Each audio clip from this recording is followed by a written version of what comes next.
L'actualité récente avec l'invasion russe en Ukraine a remis en avant un type de cyberattaque, celles qui sont menées dans un cadre géostratégique. On parle alors de cyberguerre. Ici, les champs de bataille sont les réseaux informatiques et les ordinateurs des pays ciblés.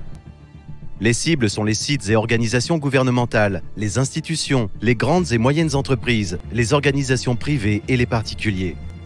Les acteurs de ces attaques sont les groupements de pirates informatiques, les organisations terroristes, les escrocs de tout genre, mais aussi les armées et les organisations gouvernementales. On a ainsi vu les services russes mener de nombreuses attaques contre les infrastructures ukrainiennes, de même qu'en riposte, le groupe activiste Anonymous a appelé différents groupes de hackers à attaquer les infrastructures russes. Les virus informatiques, les vers informatiques et les dénis de service sont les premières armes de ce type d'attaque.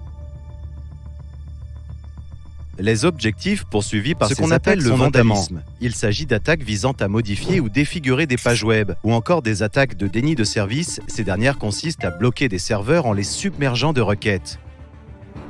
Propagande. La propagande et la désinformation. Espionnage.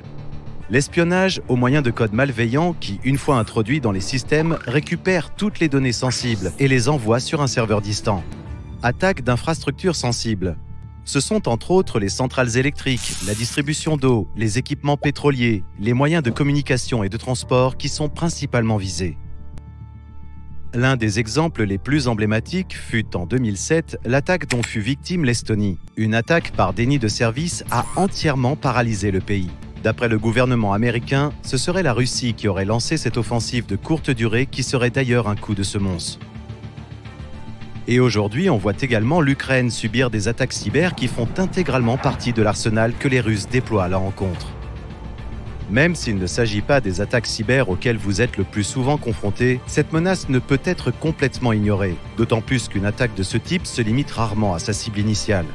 En effet, un virus ayant pour fonction primaire de se répliquer, potentiellement tous les systèmes interconnectés avec la cible initiale peuvent être infectés. C'est ainsi qu'une attaque visant un pays, fût-il lointain, peut se retrouver sur nos réseaux. La cybervigilance est donc de mise. Plus que jamais, les bonnes pratiques cyber doivent être respectées. Alertez votre équipe cybersécurité en cas de doute.